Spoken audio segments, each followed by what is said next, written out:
Bienvenue sur le podcast de Framers qui vous propose une dose d'art au quotidien avec Artips. Aujourd'hui, attention, vous êtes regardé. Où l'on découvre un spectateur qui regarde des spectateurs. Nous sommes à la fin des années 1950. Entre deux déplacements professionnels, le photographe Elliott Erwitt s'ennuie.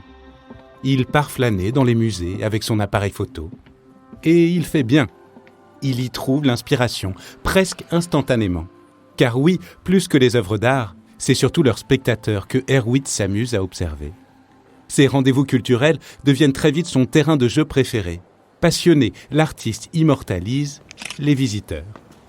Habitué des grands reportages et des photos de personnalités, c'est à un tout autre exercice qu'il se livre dans les musées.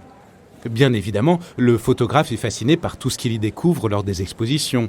Histoire, science, culture, peinture, il y a de quoi alimenter son art. Mais rien à faire.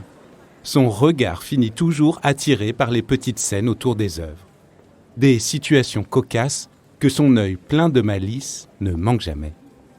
Dans un cliché pris à Versailles, par exemple, on peut se demander ce qui intéresse tant ce trio de touristes face à un cadre vide.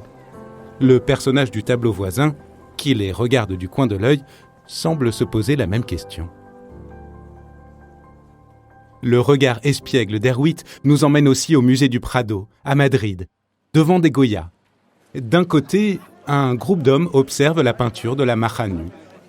De l'autre, il n'y a qu'une seule femme pour s'intéresser à la Maja vêtue. Ce genre de scène, l'artiste les a immortalisées pendant plus de 40 ans, sur son temps libre. Comme il le dit lui-même, il est un photographe professionnel avec un passe-temps important, qui est la photographie. Bref, cette passion ne le quitte jamais.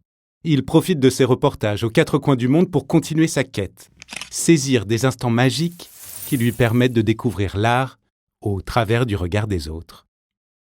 Face au poids de ces institutions culturelles et leurs chefs-d'œuvre qui monopolisent l'attention, Erwitt propose une autre manière de voir les musées. Il observe et interroge notre rapport aux œuvres. Qu'est-ce qui nous attire ? Qu'est-ce qui nous retient ? Qu'est-ce qui nous fait passer notre chemin ? Cet amateur d'art est aussi tout simplement un amateur d'amateurs d'art.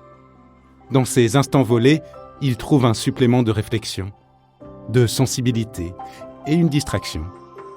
Un savant mélange qui fait la beauté de l'humain et que nul chef-d'œuvre ne peut transcrire aussi parfaitement.